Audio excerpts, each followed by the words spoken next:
이 시편 40편 1절은 간절히 주님을 기다렸더니라는 말로 시작하죠. 이게 조금 개역개정이 시편에 있어서는 확실히 개역개정이 좀 더 와닿는데, 개역개정은 이 1절에서 내가 주를 기다리고 기다렸더니라고 번역돼 있고, 이게 원문에 더 가깝습니다. 원문에도 카보 키비티 이렇게 돼 있어요. 그래서 반복이 돼 있습니다. 기다리고 기다렸다 이렇게.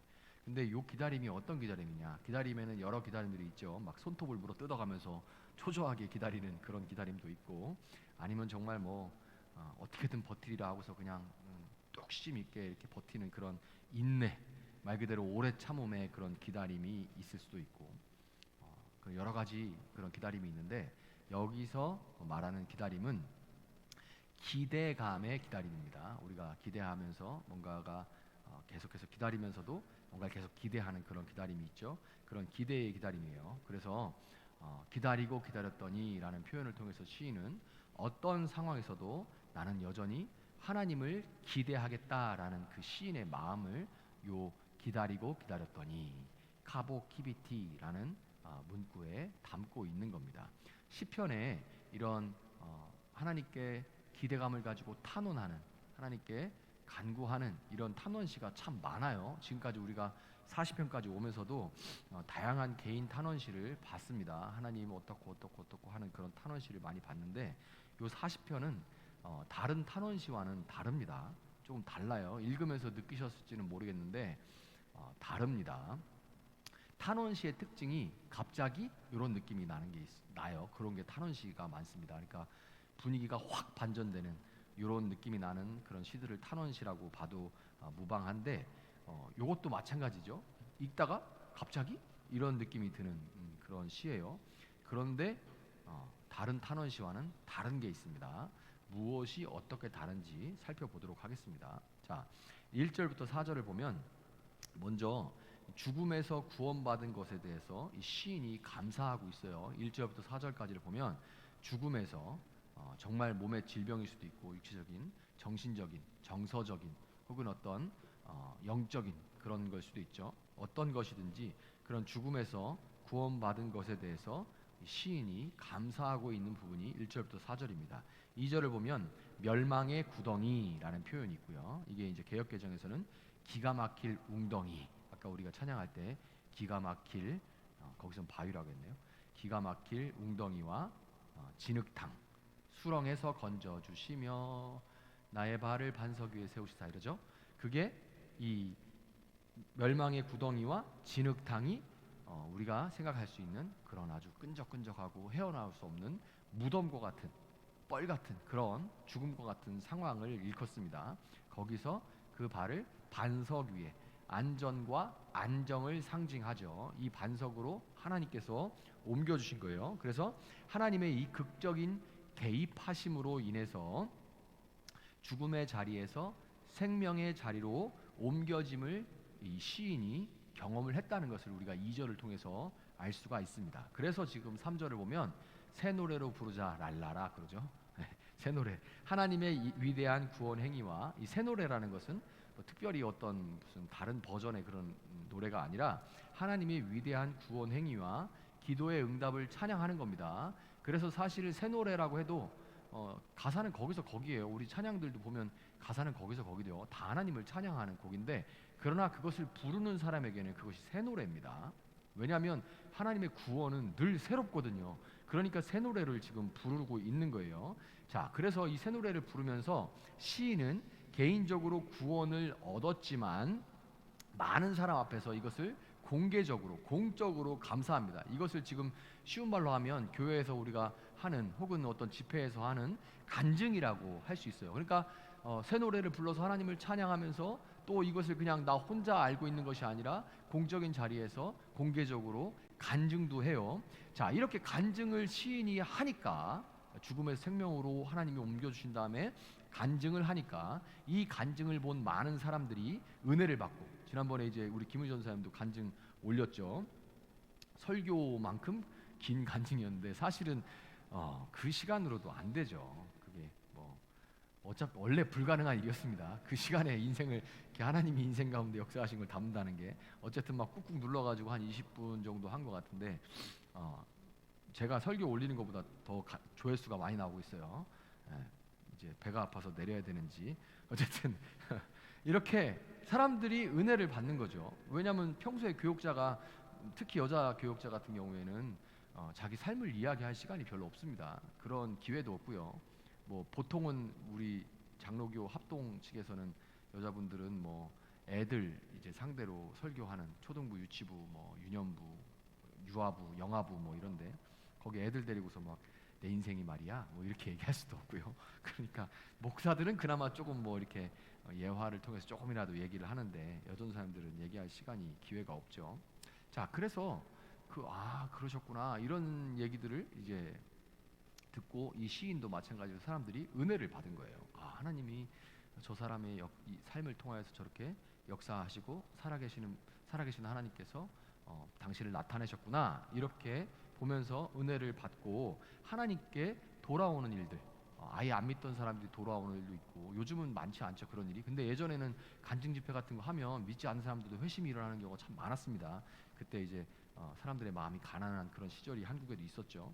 자, 하나님께 이렇게 돌아오는 일들도 있었어요. 그래서 그의 삶이 이 1절부터 4절까지 이 기록되어 있는 이 사람의, 이 시인의 삶이 참 4절의 한마디로 참 요약이 잘 돼 있어요. 복되어라 이런 말이죠. 복되도다, 복이 있다 이런 말이 그냥 다 똑같은 말입니다. 복되도다 혹은 행복자다 이런 표현입니다. 행복자다, 참 행복하다 이런 표현이죠. 그러니까 참 복이 있도다, 뭐 우리 마태복음 5장에서 산상수훈 얘기하고 또 복 있는 자는 이라고 시작됐던 시편 1편의 그 모습이 그대로 이제 실현되어 있는 그런 상태예요. 행복하다, 행복자다, 충만하고 이 행복한 상태가 1절부터 4절에 기록이 되어 있습니다. 자, 5절부터 10절에 보면 구원에 합당한, 이렇게 구원받은 그 구원에 대한 합당한 삶을 살아가면서 그 합당한 삶에 대해서 시인이 계속해서 고백을 하고 있습니다. 감사하고 간증하면서 하나님을 전하는 삶을 이 시인이 살아가고 있어요. 이렇게 은혜 주신 것을 그냥 누리고 입 싹 닦는 게 아니라 정말 그게 감격스러워서 계속해서 그 하나님을 전하는 삶을 살고 있습니다. 자, 5절을 보면 내가 널리 알리고 전파하려 해도 이루 헤아릴 수도 없이 많습니다. 이게 무슨 말이에요? 내가 널리 알리고 전파하려 해도 이루 헤아릴 수도 없이 많습니다. 자, 가수 션 씨가 간증 집회를 참 많이 해요. 근데 제가 가수 션 씨를 보면서 참 느끼는 게 뭐냐면, 저 사람의 간증은 멈춰 있지 않다. 간증 집회 같은 거 보면 옛날 일을 계속 막 100번, 200번, 300번 유명세를 입어서 계속 하는 사람들이 있는데요. 조금씩 오히려 막 과장이 되는 경우가 많죠. 그런데 가수 션 씨 간증을 보면서 뭘 느꼈냐면 이 사람 전에 했던 간증하고 완전 달라졌어요. 왜냐하면 그 션 막 퍼돌리는 게 일인 삶인 그런 사람이잖아요. 근데 간증이 자꾸 바뀌어요. 왜? 그 사이에도 계속 했으니까. 그리고 계속하면서 계속 은혜를 누리니까, 채워주시는 하나님, 또 이런저런 기적들을 일으키시는 하나님을 계속 경험하니까 간증이 자꾸 바뀌어요. 그래서 이런 말이에요. 내가 전하면 더 늘어나는 간증거리를 경험하는 겁니다. 그러니까 나는 전했어. 그런데 그 다음에 간증거리가 더 늘어나. 끝도 없는 거예요. 내가 널리 알리고 전파하려 해도 이루 헤아릴 수도 없이 많습니다. 계속 늘어나는 거죠. 이걸 뭐라고 하냐면 신앙이 선순환하고 있다라고 얘기를 하는 겁니다. 옛날 것만 그냥 파먹고 있는 게 아니라 신앙이 계속 선순환을 하는 거예요. 전했더니 더 채워주시고, 또 그걸 또 전했더니 더 채워주시고, 이 선순환이죠. 뭐 물질적인 거라면 나눴더니 채워주시고, 그래서 또 어차피 내 거 아닌데 뭐 그러고 또 나눴더니 더 채워주시고, 이런 선순환이 일어나는 거예요. 자, 그래서 6절부터 8절을 보면 나에 관하여 기록한 두루마리 책에 따라 내가 지금 왔습니다. 나의 하나님, 내가 주님의 뜻 행하기를 즐거워합니다. 주님의 법을 제 마음속에 간직하고 있습니다. 이렇게 고백을 하는데요. 내가 지금 왔습니다. 이 표현이 그대로 그냥 번역을 하면 이게 더 나아요. 무슨 얘기냐면 똑같은 표현입니다. 내가 여기 있나이다. 이거 Here I am. 이거 누가 한 말이에요? 우리 사무엘상 보면 나오죠. 내가 여기 있나이다.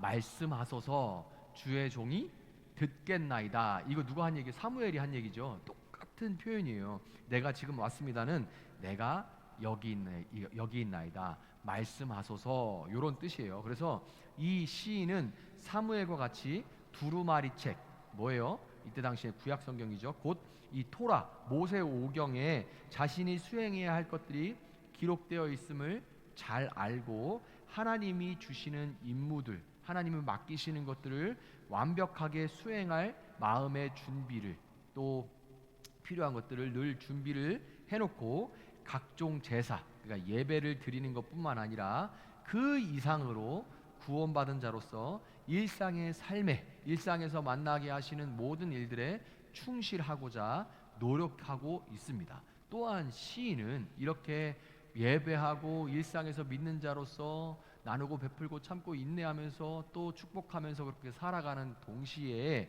시인은 하나님의 구원을 사유화하지 않고 내 것으로만 나를 채워주셔서 주시옵소서 주시옵소서 주시옵소서만 하는 게 아니라 공개적으로 하나님의 구원 행동, 곧 그 하나님의 의의 기쁜 소식을 전하고 선포함으로써 나만 누리라고 주신 복이 아니라 이것이 곧 하나님의 은혜는 곧 공동자원이다, 공동자산이다 라는 것을 널리 알리는 일을 기쁘게 감당하고 있어요. 누가 봐도 너무너무 아름다운 그런 신앙의 모습이죠. 하나님의 은혜를 크게 받고 하나님의 뜻 행하기와 기쁜 소식을 전하는 것을 인생의 최고의 가치로 삼고 그것을 우선순위로 두는 거예요. 이 우선순위 문제가 참, 우리가 하나님을 위해 삽니다라고 얘기하지만 그 말이 무게가 떨어지는 건 뭐냐면, 그 먹고 마시고 무엇을 하는 것이 정말로 그 사람이 하나님을 위해서 하는 건가? 그럼 너 하나님 위해서 하죠 라고 말을 하지만 그 사람의 삶의 우선순위를 보면 그게 아니라는 것을 알 수가 있는데, 이 시인은 정말로 이 하나님의 뜻 행하기와 기쁜 소식 전하는 것을 최고의 가치로 삼고 이를 행하는 데서 삶의 즐거움과 보람을 느끼고 있다는 것을 우리가 지금까지 10절까지 보면서 알 수가 있죠. 모든 목사들이 꿈꾸는 그런 신앙생활, 우리 성도들이 이렇게 살았으면 좋겠다 생각하는 그런 신앙생활을 지금 영위하고 있는 겁니다. 그런데 아까 제가 말씀드렸죠. 탄원시는 분위기가 급반전된다고, 갑자기 이런 질문이 딱 떠오를 수밖에 없는 그런 시들이 탄원시예요. 11절에 분위기가 확 바뀝니다. 11절부터 17절에 간구와 탄원이 등장을 하죠. 이렇게 막 고백하고 찬양하고 전하나이다, 네 전하는데 또 간증거리가 막 넘칩니다. 이러다가 갑자기 11절부터 17절에 탄원과 간구가 시작돼요. 우리 인생은 1절부터 10절로 절대로 끝나지가 않죠. 항상 우리 인생에는 but, 그러나가 있습니다. 이 그러나가 어떨 때는 굉장히 긍정적인 그러나예요. 어려운데 but 좋아졌다, 좋은데 but 힘들어졌다. 이렇게 항상 우리 인생에는 이 수많은 but, 이 그러나가 있습니다. 그러나가 있어요. 5절에서 주님의 기적이 헤아릴 수 없이 많습니다. 이렇게 고백을 했는데 시인이 똑같은 입으로 5절에서는 주님의 기적이 헤아릴 수 없이 많습니다 라고 고백했는데 12절에는 재앙이 헤아릴 수 없습니다 이렇게 말하고 있어요. 와, 기적이 헤아릴 수 없었는데 재앙이 헤아릴 수 없대요. 죄악이 자신의 머리털보다 많습니다. 간증하고 다니고 늘 이렇게 주님 안에서 살아갔던 사람이 지금 죄악이 내 머리털보다 많습니다 이렇게 고백을 하고 있어요. 그러면서 13절에 주님 너그럽게 보시고 나를 건져주십시오, 주님 빨리 나를 도와주십시오 이렇게 간구하고 탄원하는데요. 빨리 나를 도와주십시오 이렇게 얘기하는 걸 볼 때 우리는 이 하나님의 도움을 재촉하는 시인의 상태를 보면서 지금 시인이 but 하면서 상황이 급반전되면서 이 경험하는 이런 일들이 굉장히 심각하고 긴급하다는 것, 긴박하다는 것을 알 수가 있어요. 여러분, 제가 아까 이 탄원시는 많은 탄원시가 있는데 다르다고 했죠. 뭐가 다른지 좀 느낌이 오십니까? 이 많은 탄원시는 어떻게 되냐면 간구하다가 내가 주님을 여호와를 찬양하리라 이렇게 바뀌어요. 그러니까 막 처음에는 죽을 것 같습니다, 너무 힘듭니다, 상황이 왜 나를 버리셨습니까? 막 이러다가 갑자기 무슨 정신분열이 있는 것처럼 막 갑자기 찬양해요. 이게 탄원시죠. 갑자기 찬양해요. 내가 여호와를 찬양하리로다. 이렇게 바뀌죠. 이게 탄원시예요. 다 이렇게 간구 찬양 구조로 돼 있는데 얘만 어떻게 돼 있냐면 시편 40편은 그와 반대로 먼저 찬양하다가 갑자기 탄식과 간구가 이어져요. 똑같은 탄원인데 간구하고 탄원하고 죽겠습니다. 왜 나를 버리시나이까? 어느 때까지나이까? 막 이러다가 갑자기 여호와를 찬양하다 했는데 이거는 막 찬양하고 너무 좋아요. 막 이러다가 갑자기 간구와 탄식으로 이어지는 거예요. 근데 가만 보면 저는 이 시인이 신앙생활이 지금 뭘 우리에게 보여주고 있냐면 간구에서 찬양으로만 막 기도했더니 어려웠는데 좋아졌다. 찬양으로만 가는 것이 아니라 찬양하는 삶에서 간구와 새로운 탄식과 간구로 이어질 수도 있다는 것을 보여준다는 것을 우리가 알 수가 있어요. 이 시편 40편을 통해서 우리는 정말 우리가 좋을 때도 언제나 다시금 눈물 흘릴 날이 올 수도 있다라는 것을 그것을 열어두는 이 신앙을 우리가 볼 수가 있어요. 어찌 보면 이게 우리 일상의 모습과 더 유사하죠. 계속 간구하다가 나중에 찬양으로 해피엔딩으로 끝나는 것보다는 사실은 이렇게 좋고 잘 하나님 감사해요 하다가 갑자기 이렇게 나락으로 떨어지는 것 같은 그런 일이 사실은 우리 일상의 모습과는 훨씬 더 유사한 것 같습니다. 엊그제 간증했던 사람이, 전도사님 얘기하는 거 아닙니다. 엊그제 간증했던 사람이 어려움을 만나고 교회를 떠나기도 하죠. 우리 교회에도 그런 분이 계셨고 간증하고 영상도 남아 있는데 더 이상 우리 교회는 안 계시죠. 이런 일들이 참 일어나요. 누가 나쁘다 좋다 이런 게 아니라 이런 일은 언제든지 일어날 수 있습니다. 자, 그럴 때 어떻게 하냐? 시인의 모습을 보니까 어때요? 그럴 때 시인은 현재 고난에 닥쳐 있지만 한탄보다, 그래서 한탄하고 이 신세 한탄하는 그런 게 아니라 과거에 경험한 응답의 노래에서 시작을 하는 거예요. 그래서 찬양으로 먼저 시작을 하는 거죠. 지금 현재에는 어려워요. 시인이 글을 쓰고 있을 때는 죽을 것 같은 벗이 이미 일어난 상황입니다. 지금 나는 죽을 것 같은 상황인데 그래서 막 죽을 것 같아요 이렇게 노래하는 게 아니라 뭘 해요? 전에 내가 정말 하나님 안에서 해피했을 때, 하나님 풍성히 베풀어 주실 때 누렸던 것들을 먼저 찬양하면서 시작합니다. 그 시절을 먼저 찬양, 그때 하나님을 먼저 노래하면서 시작을 하죠. 이를 통해서 우리는 현재 이 시인이 이 찬양을 통해서 먼저 지금 겪는 고난을 이겨낼 힘을 마련하고 있다는 것을 이제 우리가 알 수가 있는 거죠. 여러분, 이 기도 응답 받고 너무 좋았던 그 시간을 기억하는 것은 직접적으로 내가 경험했던 것도 있지만, 내가 경험했던 이런 것 저런 것도 있지만, 그런데 사실 이런 것들이 큰 힘이 되지만, 그러나 정말 지금 상황이 어려워지면 과거에 내게 베풀어 주셨던 하나님의 그런 일들이 오히려 조금 희석되기도 하고, 어떤 때는 그게 그냥 그때 내가 너무 과하게 해석했나라는 그래서 개인 체험이라는 것은 좀 흔들릴 때가 많습니다. 굉장히 강렬한 체험도 시간이 지나고 지금 내 상황이 너무 어려우면 좀 희석될 때가 많아요. 그래서 직접 경험만이 아니라 정말 중요한 것은 말씀을 통해 드러난 모세오경에도 이 시인이 봤던 토라에도 모세 얘기도 있죠, 야곱 얘기도 있죠, 아브라함 얘기도 있죠. 다 그냥 순탄했던 그런 인생이 어디 있습니까? 이 말씀을 통해 드러난 신앙 선조들의 이야기를 통해서 간접으로 경험할 수도 있죠. 결국에 이 시인이 고백하는 건 뭐냐면, 찬양하고 간구와 탄식으로 가는 이 구조를 통해서 이 시인이 결국 우리에게 얘기하는 건 뭐냐면, 이런 상황에서 우리가 할 수 있는 것은 마음에 새겨진, 그때 성경 이렇게 보면 좋은데 어려움 처한 사람한테 성경 읽고 기도하세요 이렇게 하면 성경 참 잘 안 읽어집니다. 그때 힘이 되는 게 뭐냐면 마음에 새겨진 하나님 말씀이에요. 그 전에 평소에 보다가 내 마음에 꽂혀 있는, 정말 요셉의 얘기가 아니라 야곱의 얘기가 아니라 아브라함의 얘기가 아니라 그게 진짜 내 얘기로 꽂혀졌던 그 하나님의 말씀을 붙들고 기도하는 것뿐이다 라고 지금 시인은 이 얘기를 하고 있는 겁니다. 여러분, 지금 좋은 신앙이, 지금 좋은 상황이 고난의 끝을 보장합니까?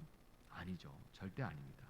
참 이 신앙이라는 게 정말 좀 무슨 물결 그래프처럼 참 왔다 갔다 그러는데, 지금 좋은 신앙이 오늘 정말 구름에 떠 있는 것 같은 상태의 그 사람이 그것이 고난의 끝을 보증하는가 하면 절대로 아니죠. 고난은 삶의 모든 순간에 느닷없이 닥쳐올 수가 있습니다. 그럴 때 시인처럼 언제나 우리는 우리 마음에 새겨진 말씀을 붙들고 다시금 우리 시선을 하나님께 향할 수가 있어야 됩니다. 이것이 신앙의 본질이에요.